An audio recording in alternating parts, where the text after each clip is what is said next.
Zé dos Preá, meu filho, tu acha o quê? Tu acha que dá para falar da diferença da dialética? Primeiro, vai ter que explicar o que é dialética, né? E além de explicar o que é dialética, vai ter que falar da diferença entre a dialética de Marx e a dialética de Hegel. Você acha que cabe num vídeo de 15 minutos? Não, Zé, ó, vai ser mais, não sei, né? Vamos ver, será que cabe? Você acha que... Não sei, você já sabe, né? Você tá vendo embaixo. Pois é. Então, sem mais delongas, diferenças entre a dialética, o conceito de dialética. Bom, dialética, em resumo, e aí eu vou tentar ser bem sintético, é um termo utilizado a partir de Platão, né, de Sócrates e tal. É um método também.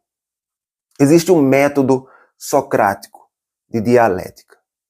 E existe um método platônico de dialética que não é exatamente o método socrático, porque Sócrates não foi adiante e Platão é que meio que continuou a história da coisa. O Platão mais velho, por exemplo, está bem distante de Sócrates. Embora tenha certas aproximações, mas enfim. Dialética, em Sócrates, Platão e dialética, preciso falar deles, porque é impossível não falar. É basicamente a partir de duas pessoas, né, dia, dois, logos, palavra, ou seja, duas pessoas conversando. O cara dizia o que era uma coisa, o cara dizia, olha, o que é o amor? Não, o amor é isso, porque isso, BBB bababá, e falava bonito, falava um negócio sofisticado, e explicava tudinho, e eram dois deuses, não sei mais o que e tal, juntava um negócio, um bagulho lá, pá, pum! E aí o Deus tal com Deus tal juntou não sei o que lá, deu um colapso de função de onda, e aí a vibração atômica fez com que a energia se colapsasse, e no fim das contas, o amor é isso. É esse conceito. Só que Sócrates não era nada besta. Ele olhou que certas coisas que o cara falou eram contraditórias. Ele disse assim, não, peraí. Mas se você diz que o amor vem do Deus que lá colapsou função de onda tal, tudo mais, mas e se esse outro Deus que não fez, você acabou de afirmar que esse outro Deus não fez tal colapso, porque ele não conhecia colapso função de onda, na época não existia, ninguém falava nisso. Esse outro já é moderno. Então assim, como é que pode dois deuses e tal? Aí ele encontrava a contradição e perguntava, como é que pode? E o que acontecia? O cara meio que bugava, meio que não respondia. Quer dizer, e aí, papito? Responde, porra! Responde! Nada de resposta. Eis que surgiu um método socrático de dialética, mas, porém, contudo, todavia, o método hegeliano está a 2 milênios, praticamente, de distância. 2 milênios, porque, enfim, 2 milênios de distância, mais de 2 milênios de distância da dialética socrática. Então, dialética em Hegel é outra coisa. Mas eu só vou dizer depois da vinheta. A cunha, Zé dos Preá! Sorry ass DJ. E se você não é inscrito no canal, tá esperando o que, mamita? Tá esperando o que, papito? Tá esperando o que, mamitas, papitos e papites? Clica no pitoco de se inscrever, balança o badalo para receber as notificações e, como sempre, em todos os vídeos do canal. Clica no pitoco da descrição, porque sempre tem uma tuia, um balaio de informação. E agora tem uma informação nova. Este canal agora tem área de membros. Tem o Filosofagezinho, o Filosofagezão ou um Filosofage Influencer. Exatamente. A partir de 5 conto... qual é o preço do outro, rapaz? Voltando, vamos falar de Hegel.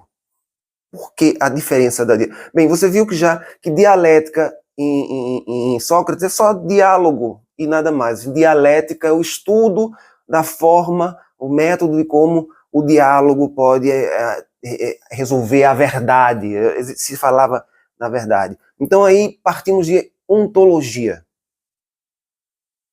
que por milênios depois ainda continuava necessária para Hegel.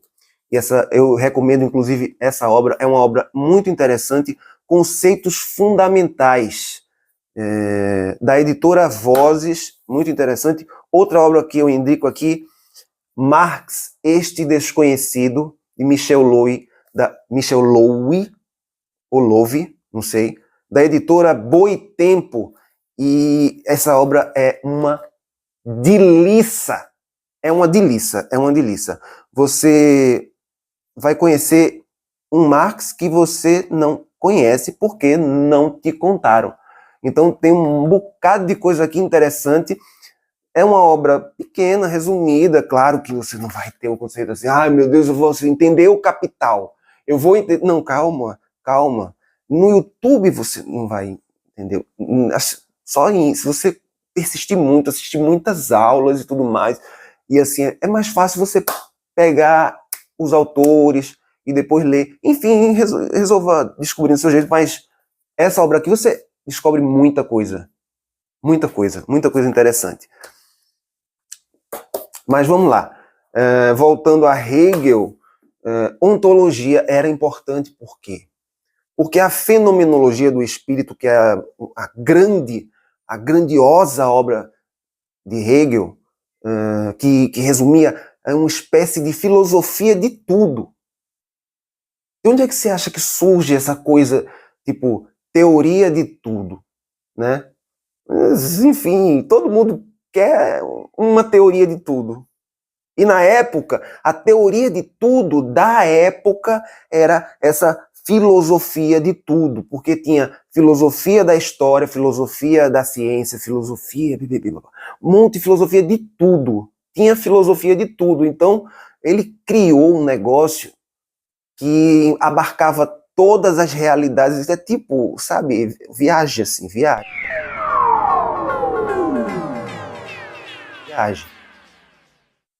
Só que baseado em movimento. Tudo é movimento, ou seja, a dialética é o movimento. E onde entra o movimento? Como é que... Lembra que eu falei de filosofia da história?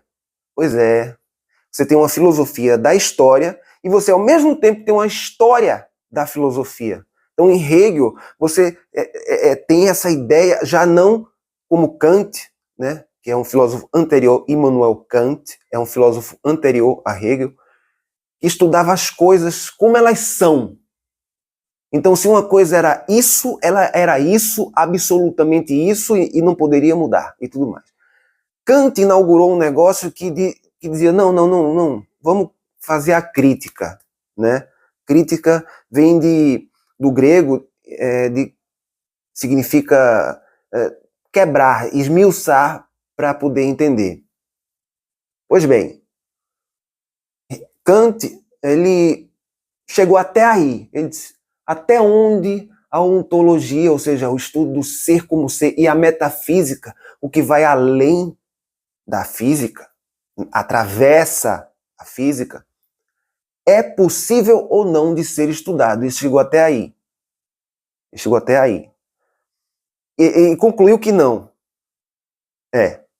Mas criou um tal de imperativo categórico, que era categórico e que se fosse, e que era como se fosse basicamente uma verdade absoluta, praticamente. Porque tinha que ter, porque o cara ia estudar, fazer 800 páginas de um livro, escrever um livro do caralho, enorme, para poder, no fim das contas, o cara olhar assim e dizer, tá, mas você escreveu, e aí? Porque a galera, na época, queria uma coisa absoluta, que explicasse tudo. Sempre teve alguém que queria que explicasse tudo. Aí Hegel falou, não é bem assim, por quê? Porque a dialética não é só o diálogo de duas pessoas. A existência já é uma dialética ambulante. Eu prefiro ser essa metamorfose ambulante do que ter aquela velha opinião formada sobre tudo.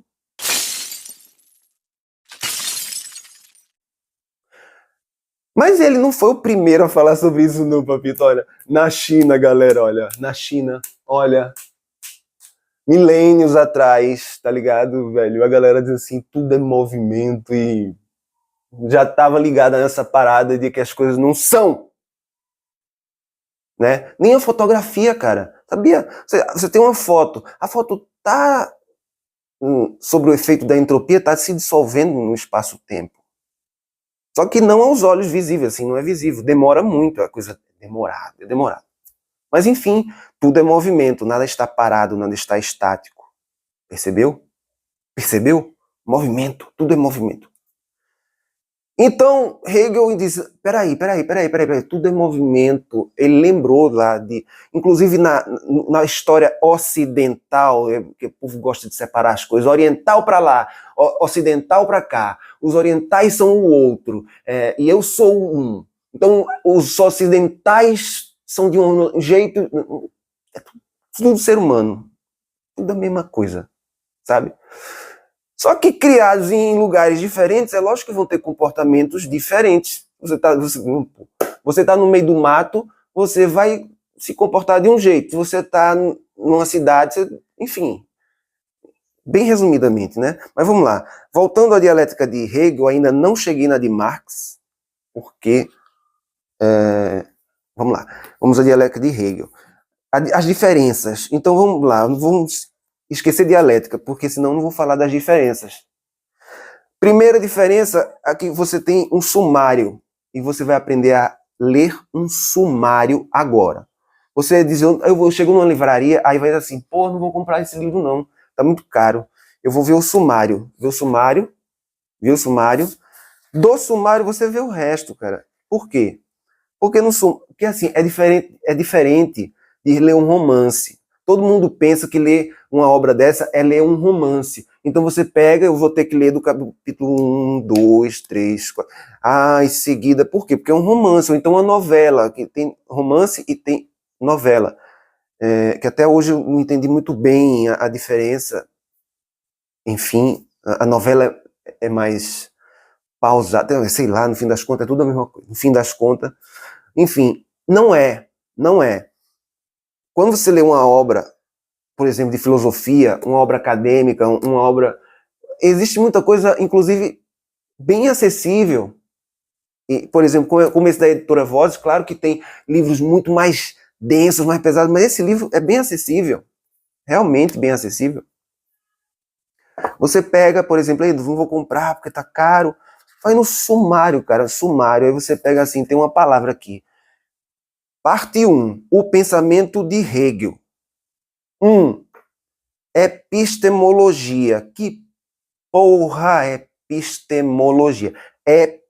Que carai é epistemologia? Porra, eu vou ter que pesquisar. Aí vai pesquisando, tal, não sei o que, tal. Depois você bota na cabeça e procura saber depois. Mas você diz, na página 31, metafísica. Não, metafísica, filosofar de influência falou que é o que vai além da física. Eita porra.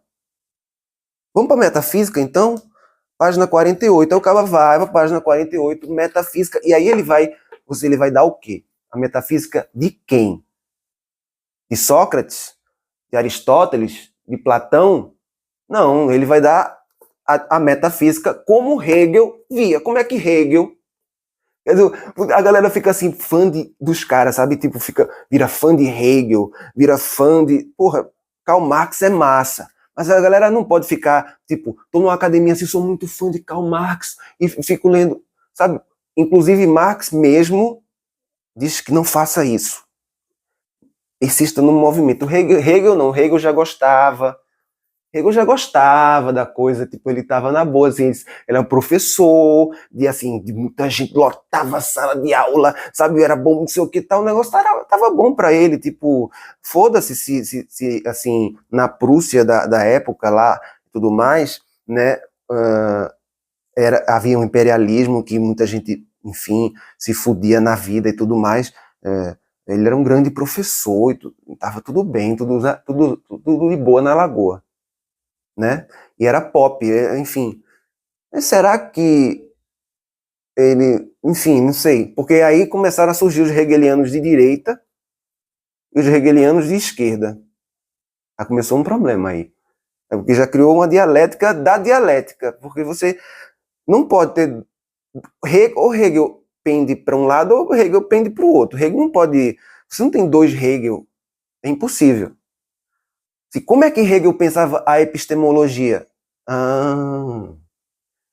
Aí você tem assim, bom, o Hegel, ele assim, não que ele fosse exatamente marxista, leninista, não, ele nem conheceu Marx, ele é anterior, bem anterior. Mas bem, inclusive Marx era um hegeliano de esquerda no início, antes de, enfim, começar a romper com o hegelianismo e tudo mais e começar a fazer crítica a Hegel. Por quê?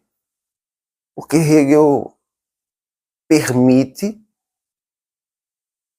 absurdamente, assim, eu vou fazer uma pergunta, será, né, é melhor? Será que Hegel foi tão longe em querer uma teoria de tudo, uma filosofia de tudo, que se pá, né, como diz o tio João Carvalho, que tem cupom aqui embaixo, se você clica no pitoco aqui, vai ter cupom, se pá, Hegel pode ser interpretado de qualquer lado. Aí fica o problema, sabe? Você olha assim e diz, porra, então... E qual lado que ganha de Hegel? Ninguém sabe, porque Hegel fica, sabe, esvoaçando no movimento lá, ele se perdeu no movimento. Se perdeu lá, era professor, tava de boa na lagoa, tipo, não entrou no movimento. Sacou? Não entrou no movimento. Aí Marx chega e diz, peraí, Hegel, seu Hegel, seu Hegel, você fala em uma tal filosofia do direito, né? Veja bem. Sim, a diferença dialética no pensamento de Marx e no pensamento de Hegel há. Por quê? Porque Marx já faz a crítica da crítica crítica. É uma obra de Marx chamada A Sagrada Família. Por quê? Porque ela só vive criticando, criando dialética, criando filosofia, criando um monte de coisa, querendo saber tudo, mas não resolve nada. As pessoas continuam morrendo de fome, as pessoas continuam... Peraí, não, o negócio é... Eu vou entrar no movimento. Sacou? Eu vou entrar. Então Marx pega e diz assim, peraí, Marx estudou filosofia, fez seu doutorado, inclusive foi em quem, rapaz? Um filósofo grego.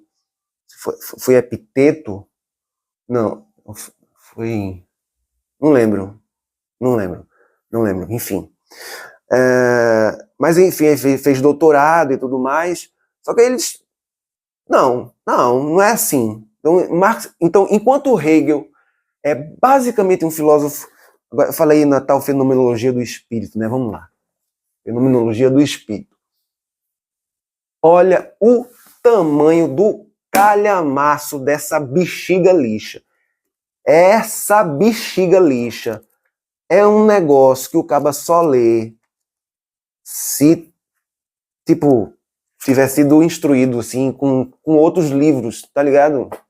Não com vídeo de YouTube. Não vá nessa de que, eu já entendi mais ou menos, eu vi um filosofagem influência falando, então eu vou na livraria, vou comprar Fenomenologia do Espírito de Hegel, porque agora já sou filósofo, já entendo tudo. Não. Vou dizer um segredo aqui, ó. Não entendi quase nada dessa merda.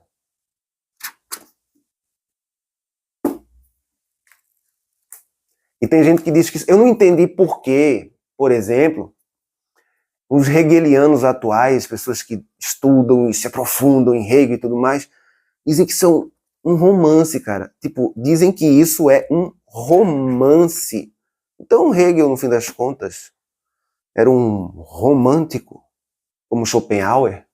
Schopenhauer era um romântico. Não, mas não é esse romântico, não é Roberto Carlos, nem é romantismo da literatura lá. Não. É outro tipo de romantismo, é um romantismo aplicado na filosofia. Enfim. Mas que no fim das contas não serve para nada. Não é utilitarista, não é útil, só melancólico e colorido e contemplativo e belo. Que do mesmo jeito que você pode ver beleza em qualquer coisa. Então, vale a pena? Vale. Vale. A pessoa, todo mundo saber, entender, caralho, imagina. Agora sim, com calma. Vale, depende. Não vale pra todo mundo, não. Não vale pra todo mundo, não. Eu mesmo, de vez em quando eu vou, tá meio sujo já, até você vê aqui, tá cheio de coisa aqui, ó, de marca. De vez em quando eu dou uma olhada aqui e derramei café em tudo, ó. Essa porra. Né? Não é moda derramar café. Eu podia muito bem pegar o café e dizer assim, ó, derramei e tal, não sei o quê. E aí? Será que ele leu? Será que não leu? Será que ele leu? Mas vamos voltar a falar da diferença de Hegel e Marx. Mas, enfim. Essas duas obras falam de coisas distintas. Aqui você, quando você vê Marx, esse desconhecido, e você vê pessoas falando de Marx, você já vê o movimento acontecendo. Enquanto você em Hegel, vou pegar aqui. Teoria normativa. A diferença entre Marx e Hegel. Resumo aqui, ó. Tem um recortezinho aqui que eu fiz, até uma marcação aqui. Página 205. Fiz aqui a marcaçãozinha, aqui, ó. Não sei se dá para ver. Marcaçãozinha aqui. Então vamos lá. A natureza apologética do pensamento hegeliano, ou seja, Hegel fazia apologia de alguma coisa, de um tal espírito juspositivista. Por quê? Porque ele pensou a filosofia do direito. Eu acho que ele pensou em tudo, cara. Pensou em tudo que era interessante e que para ele também era interessante. E aí, tal filosofia do direito é apologética, porque ela diz assim, a coisa é o direito posto, é o direito colocado, é o que está na lei, é assim, tem que ser assim, e está posto. Então, por isso, o juspositivismo. Diferente de antigamente, que havia o justnaturalismo, por causa de uma ideia de que existia um direito natural, ou seja, um direito dado por algum ente metafísico misterioso, mas que é da natureza do homem. Enquanto para Hegel não, é o direito posto, colocado, a palavra escrita, dita por uma determinada sociedade, um determinado momento histórico, no espaço-tempo. É o conceito da física também para juntar com as coisas, mas na época não existia esse conceito não, né? Ninguém fala, era espaço e tempo, era separado. A natureza apologética do pensamento hegeliano, para Marx, não reside somente no uso mistificado da filosofia, mas sim em seu comprometimento com a filosofia em si, sendo a atividade meramente reflexiva, ela evidencia um relacionamento necessariamente passivo diante da realidade, incapaz, veja bem, incapaz de efetuar qualquer mudança social, incapaz de efetuar qualquer mudança social, e que abandona o real ao jeito como ele é. De fato, essa afirmação corrobora com a visão do próprio Hegel da filosofia como um empreendimento retrospectivo. Retrospectivo, né? E de certa forma, contemplativo e tal. Ele gostava, né? Ele achava massa, porra. As aulas dele lotavam, enquanto o pobrezinho de Schopenhauer ficava lá.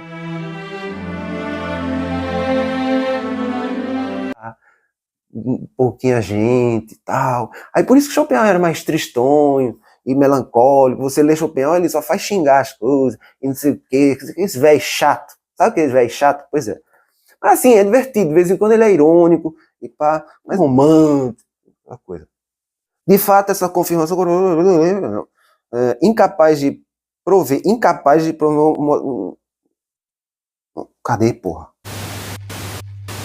Incapaz de prover orientação sobre como o mundo deveria ser construído ou, conforme suas próprias palavras, a coruja da Minerva noturna que alça voo somente após o fim somente após a forma da realidade ter efetivamente endurecido. Então existe uma coisa misteriosa, uma tal, você quando dorme tem uma tal de uma coruja de Minerva que fica acordado. Aí ela já planta o outro dia. Ela vai, você está dormindo lá, viajando na maionese e tal. E aí chega uma tal de uma filosofia que vai e secretamente, como um coelho na cartola, vai e resolve as coisas misteriosamente e tudo mais. E aí você vai ter um Hegel bem metafísico, mas que diz que é realidade e tudo mais. E tem mesmo. Você lê, assim, quer dizer, dá para interpretar assim, né? Não é bem assim. Não é bem assim, mas enfim. Você vê como Hegel não é unanimidade. Segredo. Porra, foda que porra, o povo vai poder falar qualquer merda de Hegel, né, velho? Será que eu tô falando? Não, eu tô baseando aqui, né? Tô lendo, não tô mentindo, eu tô lendo aqui. Lembra o que eu falei antes e o que eu tô lendo agora? Pois é. Em contraponto a tal contemplativismo, ou seja, viver contemplando as coisas, a beleza, ou então lá saudoso, com o passado que nunca existiu, mas que para você existiu. Tá ligado? Mas existiu para todo mundo, né?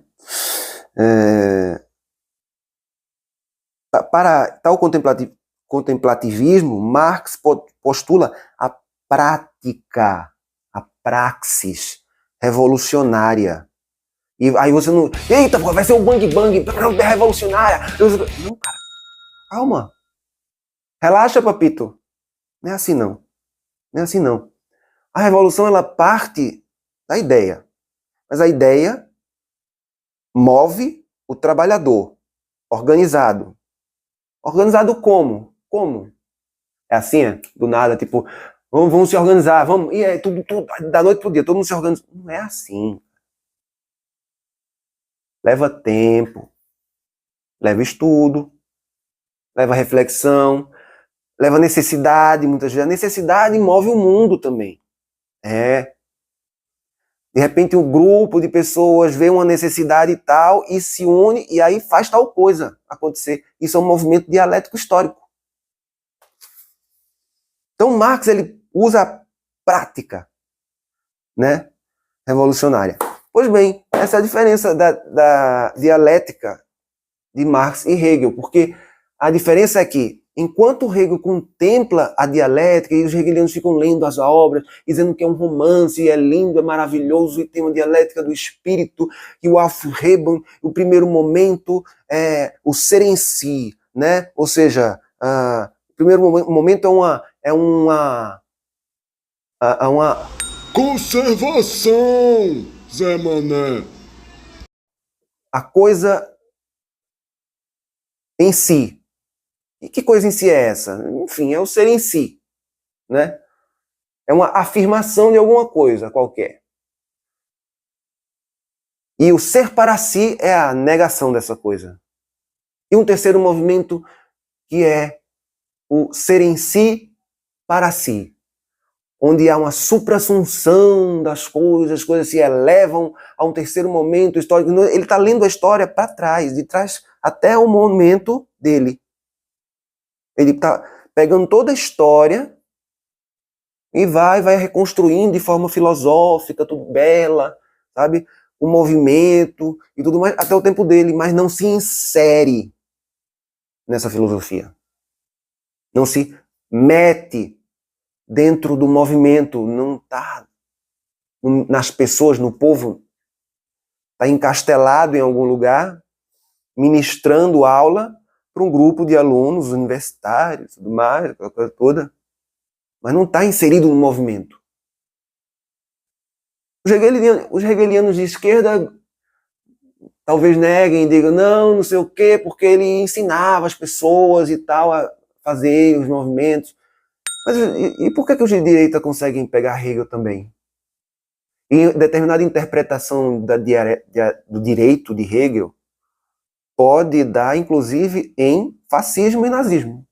Claro, uma interpretação muito assim, à força, se você pegar, enfim, construir, você constrói a narrativa, você pega o texto de Hegel e você vai construindo a narrativa, bota um ponto aqui, outro aqui, outro lá e constrói e chega. Sabe? É difícil. Porque é difícil entender Hegel. Tá ligado? Então, depois que entender Hegel, ou pensar que entendeu, aí é o terceiro problema. Porque será que eu penso que entendo, mas não entendo? Fudeu, cara. E agora? E agora, hegelianos? Tem algum hegeliano para me responder? Clicar no pitoco da descrição. E se quiser ser membro do canal, seja bem-vindo, caso seja um hegeliano de esquerda. Porque hegeliano de direita é um problema sério, é complicado. Complicado. Porque o hegeliano de esquerda é mais maleável, tanto que Marx foi, a diferença dialética é essa, Marx foi para o movimento, ele entrou, ele participava, ele conversava com as pessoas, ele ia para o meio do povo e sabia dos problemas que aconteciam com os trabalhadores da época, não sei o que e tudo mais. Aí a gente diz assim, pô, mas ele não foi financiado, o Engels e tudo mais, por isso que a vida dele, de certa forma, se tornou mais fácil. Bem assim, primeiro que não é nada fácil, né? Mesmo sendo financiado, o Engels era filho de um industrial e teve que meio que romper com a tradição, romper com o pai e tudo mais. Então assim, não é fácil, e foi perseguido, as ideias dele são perseguidas, enfim, comunistas no mundo são perseguidos até hoje, né? Socialistas, comunistas, porque assim, aí a partir de Marx você vai ter uma construção que vai criar uma gradiente de interpretações. Você vai ter pessoas que se afirmam marxistas, mas que são meio liberais em algumas coisas e tudo mais, e quando a pessoa vê, cabe mais no keynesianismo, no social-democrata, uma coisa assim.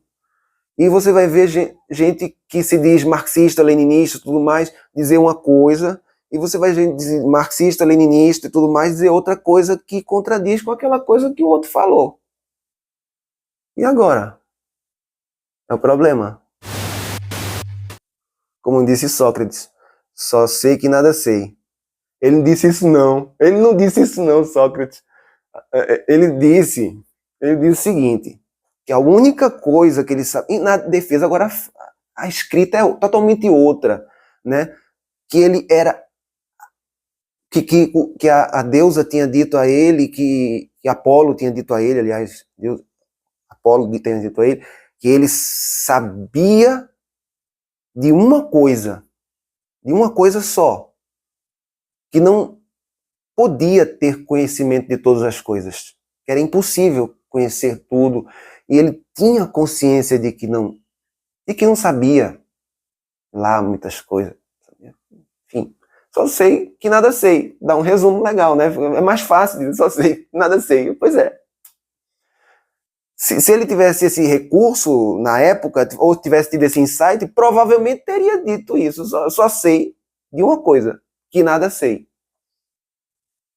Então isso é um resumo, a posteriori. A posteriori, foi colocado depois. Enfim, se você não é inscrito no canal, tá esperando o que, mamita? Tá esperando o que, papito? Tá esperando o que, mamitas, papitos e papites? Não se lembre-se, clique no pitoco de inscrever, balance o badalo para receber as notificações e, como sempre, em todos os vídeos do canal, clique no pitoco da descrição e você vai ter uma tua dica de leitura, de cupom de desconto para assinar a Fílmica e outras informações, várias informações, tudo aqui abaixo. O que mais, rapaz? E agora a área de membros também, se você quiser ser membro, Filosofagizinho, Filosofagizão, ou por R$ 39,90, que é o preço final, é o membro mais caro, é o membro mais top, você vai ser... Basta pagar, cara, é só pagar e você diz, eu sou um filosofage influencer, já sou um filosofage influencer. Cara, que coisa mais fácil que isso, cara? É só pagar. Paguei, sou filosofage influencer, já tá formado. Formação a priori. Como dizia, porque Kant tentou estudar o tal do a priori.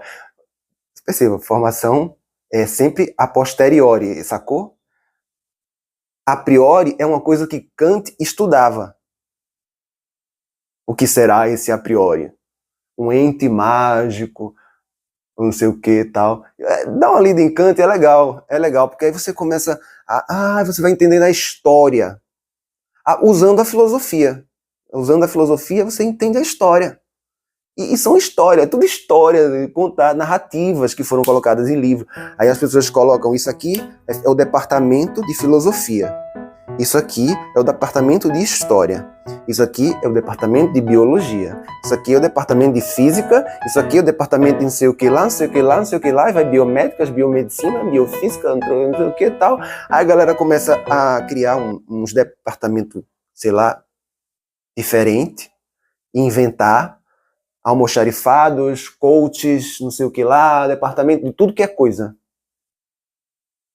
Porque no fim das contas a filosofia acaba sendo uma mera narrativa, se você não pôr em prática na vida, na existência. Daí o existencialismo. Já cheguei no existencialismo. 37 minutos, Zé Despré, o que é que tu acha? 37 minutos eu falei de dialética, epistemologia, que é teoria do conhecimento, basicamente. Estudo do conhecimento, ou teoria do conhecimento, ou conhecimento sobre o conhecimento. É complicado. É complicado, a própria palavra é complicada. Né? Porque episteme é conhecimento, né? E logos, você teria que dizer o que? O logos, não é a palavra, mas é só palavra. Logos também tem lógica. No radical da palavra, lógica. E aí esse ik é que é estudo do grego. Estudo do logos. Por isso, biológica. Estudo do logos. Ou seja, logos é metafísico. Logos não existe. Logos é um conceito. Estudo do logos da vida. Da lógica da vida, enfim, da existência. Eu falei de ontologia, epistemologia, falei da diferença dialética entre Marx e Hegel e ainda expliquei um pouquinho sobre o que era dialética, ainda li. Tá bom demais. Pois é, ficamos por aqui. Um beijo a todos, mamitas, papitos e papites. Falou e fui. Fim de papo.